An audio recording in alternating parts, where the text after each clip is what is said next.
Good morning student. Bhagwati शिक्षक प्रशिक्षण महाविद्यालय की ऑनलाइन क्लासेस जारी हैं कई माह से और चल रही हैं आपके लिए। तो इसमें अपन की 4th यूनिट चल रही है। तो अपन ने क्या पढ़ा था इसमें, हमने दल शिक्षण का अध्ययन किया था किसमें, तकनीकी नवाचार में। तो दल शिक्षण का अध्ययन कंप्लीट कर चुके थे। तो दल शिक्षण क्या था, समूह में शिक्षण। इसी प्रकार से जो अपन का आज का प्रकरण है, आज का टॉपिक है वो है पैनल डिस्कशन। तो पैनल डिस्कशन क्या होता है, पैनल परिचर्चा। तो इसमें हम देखेंगे पैनल डिस्कशन में पैनल परिचर्चा।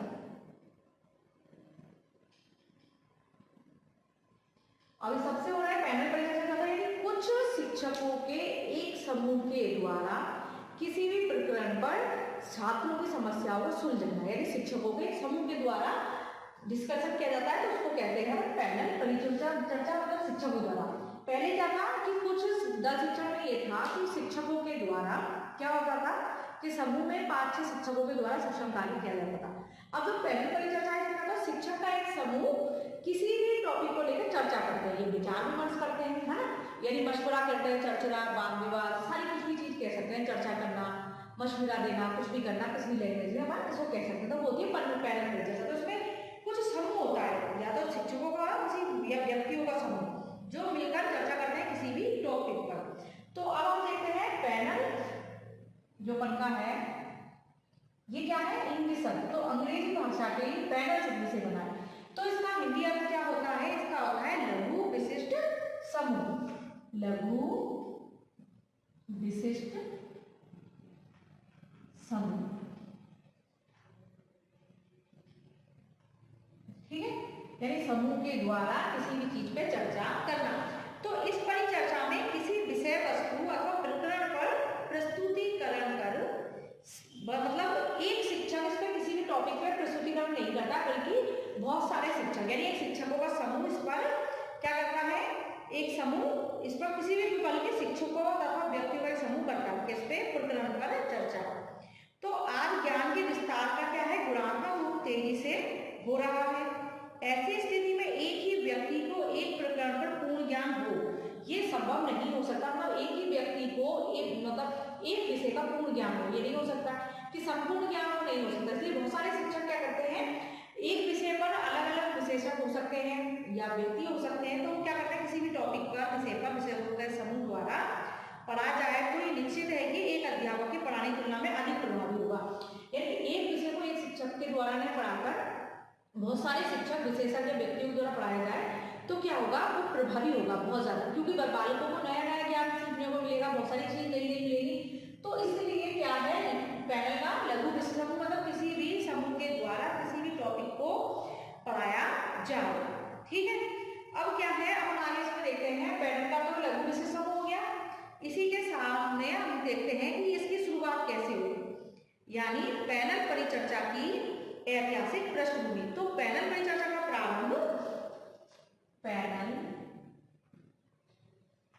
परिचर्चा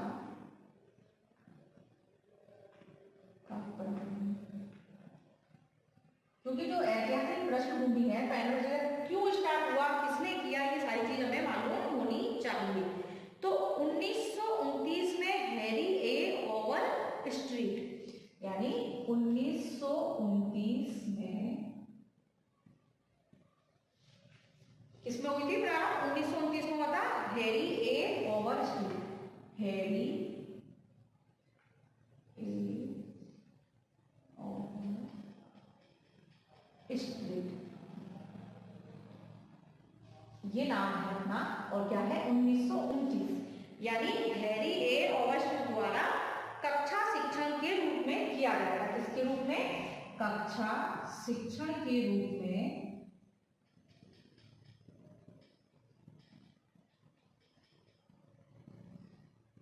प्रारंभ किया गया था।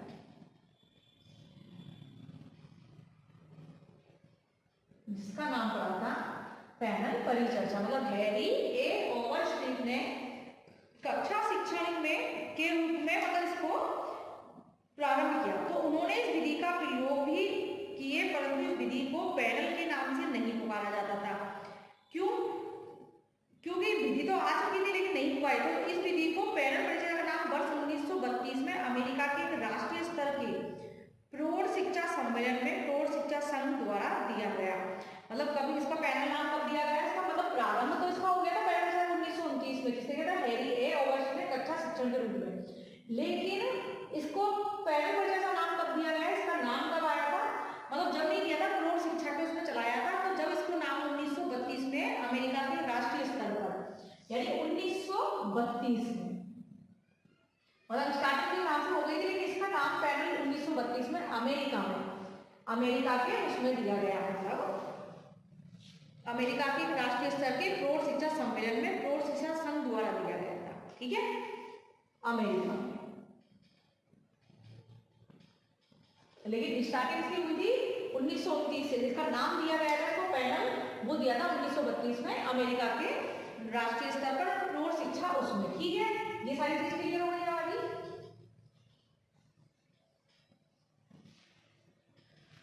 तो इसी के साथ में फिर क्या हुआ प्रौढ़ शिक्षा के उसमें, अब हम देखेंगे पैनल परिचर्चा का अर्थ।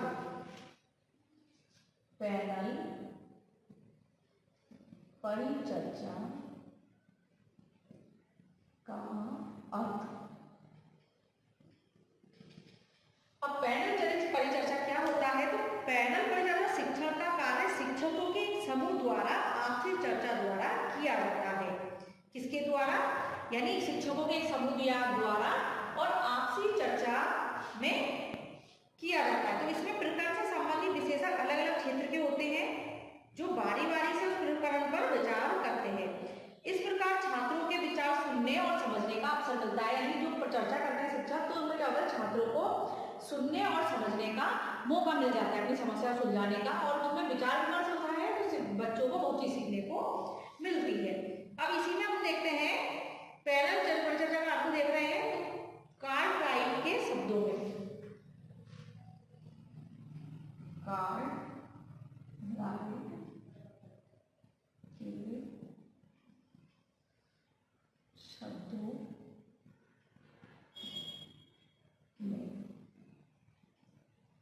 कार्टराइट क्या कहते हैं, पैनल परिचर्चा के बारे में। पैनल परिचर्चा विचार विमर्श की आधुनिक विधि है जिसमें चर्चा का नियंत्रण समूह द्वारा किया जाता है। क्या कहते हैं कि पैनल परिचर्चा विचार विमर्श की आधुनिक विधि है।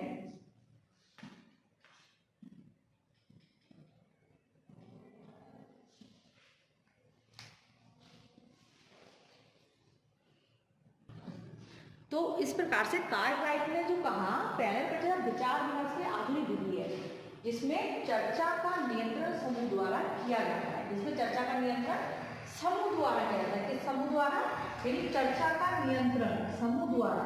समूह कौन होगा, या तो अगर कोई और टॉपिक, जैसे अपन ने कभी देखा है न्यूज चैनल होते हैं, न्यूज चैनल पे बहुत सारे लोग बैठे होते हैं, जैसे कि कांग्रेस के, भाजपा के, निर्दलीय, जैसे बहुत सारे बैठे, मतलब उसमें मान लो आप कोई भी, या फिर कोई विशेषज्ञ हो, कोई भी टॉपिक हो, साइंस वो, तो बैठे होते हैं बहुत सारे, 5-6 जने बैठे होते हैं ना। तो उनसे एक समस्या होती है, कोई भी समस्या ले लेते हैं कि अभी जो चल रही है वो किसानों की समस्या चल रही है, तो किसान का सारे मत सभी के होते हैं, लेते हैं ना, तो वो पैनल पर चर्चा, इसी का पता लगता है कि हाँ समस्या क्या है, किस तरह निराकरण होगा, कैसे नहीं होगी, ये सारी सब अपने अपने मत रखते हैं। तो वो पैनल होता है, वो पैनल पर चर्चा का ही एक रूप है। वाद विवाद भी हो सकता है उसमें, चर्चा भी हो सकती है और समस्या वो भी हो सकता है। तो ये होता है कि सलाह भी ले सकते हो, उसमें सारी चीज उसके अंदर आ जाती है, किसमें, पैनल परिचर्चा में। तो वो जो न्यूज चैनल आप देखते हो, वो जो बैठते हैं वो एक पैनल परिचर्चा का ही एक प्रारूप है। इस प्रकार से चर्चा का निर्णय समूह द्वारा किया जाता है, क्योंकि कार्टराइट ने कहा है कि परिचर्चा विचार विमर्श की आधुनिक विधि में विचार विमर्श किस प्रकार से हो, किस टॉपिक हो, विचार विमर्श होगा तो कोई ना कोई तो टॉपिक होगा, प्रकरण होगा जिसपे वो, या विषय वस्तु तो होगी ना, बिना उसके तो नहीं होगा, क्योंकि पैनल परिचर्चा जब रखी जाती है तो उसकी पूरी क्रियाविधि तैयार की जाती है, कैसे होगी कैसे नहीं होगी। अब इसी प्रकार से दूसरी जो बनती है इसके अर्थ में स्ट्रक के अनुसार, अभी क्या कहते हैं, पैनल परिचर्चा में 4 से 8 व्यक्तियों का समूह किसी समस्या पर आपसी विचार विमर्श करता है, यानी कोई ना कोई समस्या होगी उस पर विचार विमर्श करता है। यह चर्चा जन समूह अथवा छात्रों के समक्ष की जाती है, या तो जन समूह होगा या फिर छात्र होंगे। वैसे अपन का भी पैनल चर्चा है, ये हमारे क्लास के हिसाब से चल रहा है, यानी बच्चों की समस्याओं के लिए एक पैनल बना जाए, किसका, यानी शिक्षकों के समूह का, यानी शिक्षक हो, एक विषय वस्तु के हो, एक ही लाइन के हो, उनका समूह, मतलब जो भी टॉपिक है तो विषय वस्तु, एक ही विषय वस्तु के शिक्षक होंगे, अलग अलग शिक्षक होंगे तो उस टॉपिक के प्रति हर शिक्षक की अपनी अपनी राय अलग होगी, उनका समस्या भी अलग होगी, समस्या सुलझाने का तरीका सबका अलग होगा। तो उससे क्या होता है, जो विद्यार्थी उसमें सीखते हैं, सुनते हैं, तो उनको उसमें उनके सारे विचार सीखने को मिलते हैं, इससे ज्ञान भी उनका बढ़ता है और शिक्षण भी उससे प्रभावी होता है। तो ये चीज होती है पैनल परिचर्चा में। तो इसी प्रकार से जो हम देख रहे थे, तो एनसीईआरटी ने भी 10+2 इसके लिए क्या किया था कि शिक्षा योजना के पाठ्यक्रम में यही मत प्रकट किया कि शिक्षक को यह स्मरण रखना चाहिए कि छात्र तथ्यात्मक ज्ञान के प्रस्तुतिकरण को केवल निष्क्रिय होकर सुनने की अपेक्षा स्वयं क्रिया करें तथा खोज कर अधिक प्रभावी रूप से सीखें। तो एनसीईआरटी ने जो कहा था, तो पैनल शिक्षा योजना पाठ्यक्रम में यही मत प्रकट किया था पैनल परिचर्चा के ऊपर, जैसे कि छात्र स्वयं खोज करें और स्वयं क्रिया करके सीखे। क्योंकि जो मतलब ये पैनल परिचर्चा है, अमेरिका में प्रौढ़ शिक्षा संघ के उससे ही नाम आया था, पैनल परिचर्चा रखा गया था। ये सम्मेलन 1932 में हुआ था, लेकिन इसका प्रारंभ 1929 से हैरी ए ओवरस्ट्रीट के द्वारा कक्षा शिक्षण के रूप में किया गया था। ये भी याद रखने की चीज है, और वो भी ठीक है। अब उनके ये अर्थ हो गए। इसी के हिसाब से मैंने ये तो चीज समझ सकते हैं पैनल का प्रयोग क्यों होता है, क्यों नहीं होता है, क्योंकि एक आधुनिक विधि है। इस विधि से क्या होता है, बालक ज्यादा सीखते हैं और अपनी हर तरह के शिक्षक विशेषज्ञ जो विषय वस्तु थे उनकी अपनी अपनी राय, उनके अपने अपने ज्ञान को भी वो समझते हैं, तो ये फायदा होता है। ठीक है, अब हमने पैनल का अर्थ देख लिया, पैनल चर्चा को समझ लिया क्या है क्या नहीं है, किसका अर्थ क्या होता है, लघु विशेष समूह। तो हमने देखा किसी भी प्रकरण पर एक अध्यापक के द्वारा, एक अध्यापक को नियोजन और समूह के द्वारा कार्य शिक्षण को अधिक प्रभावी बनाना। ठीक है, अब हम इसके देखते हैं उद्देश्य। पैनल परिचर्चा कर रहे हैं तो इसकी सारी चीजों को देखते हैं।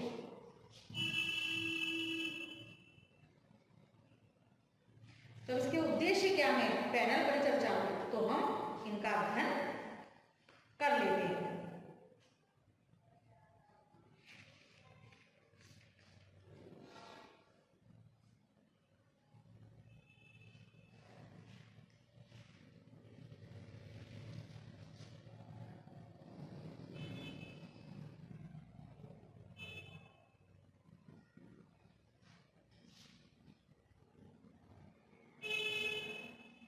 विधि के उद्देश्य,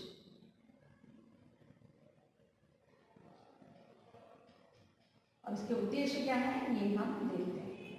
तो पहला उद्देश्य है, क्या हो सकता है कि समस्या से संबंधित यानी सूचनाओं, तथ्यों, आंकड़ों को विशेषज्ञों की सहायता से प्राप्त करना।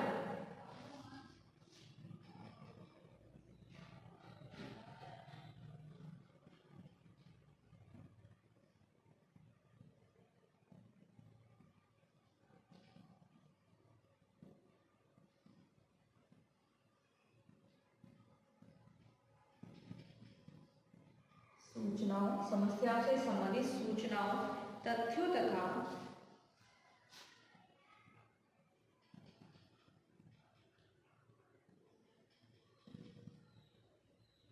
आंकड़ों को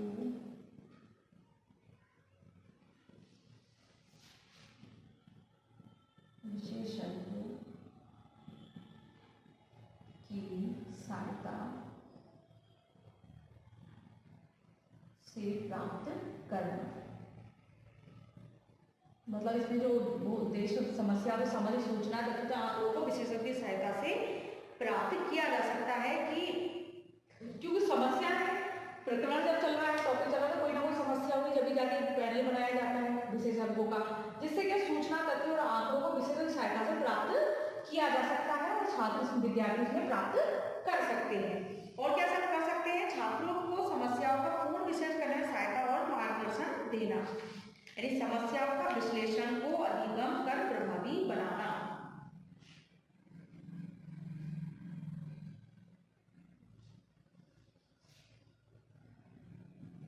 समस्या का विश्लेषण कर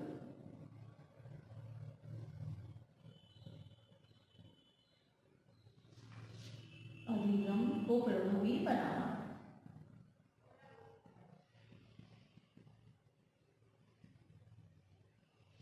कैसे बना सकते हैं, जब समस्या का विश्लेषण हो जाएगा तो सीखना जो है, तो सीखने की जो क्रिया है वो अपने आप ही प्रभावी बन जाएगी। अगर समस्या का विश्लेषण सही तरीके से हो जाएगा, विशेषण के द्वारा हो जाएगा, तो इसमें अधिगम प्रभावी बन जाएगा।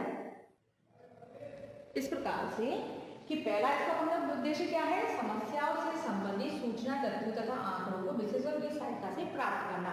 मतलब जो भी विद्यार्थी सीखना चाहते हैं, समस्या है, तथ्य है, तो उन आंकड़ों को विशेषज्ञ की सहायता से प्राप्त किया जा सकता है और अपनी समस्या को सुलझाने का ज्ञान की प्राप्ति भी उनकी होती है। और जब ज्ञान बढ़ेगा तो शिक्षण वैसे ही प्रभावी होगा, बच्चे खुद की सोच बढ़ेगी, स्वयं क्रिया करने में तत्पर हो जाएंगे, खुद खोज कर सकते हैं, तो ये सारी चीज इससे आ जाती है।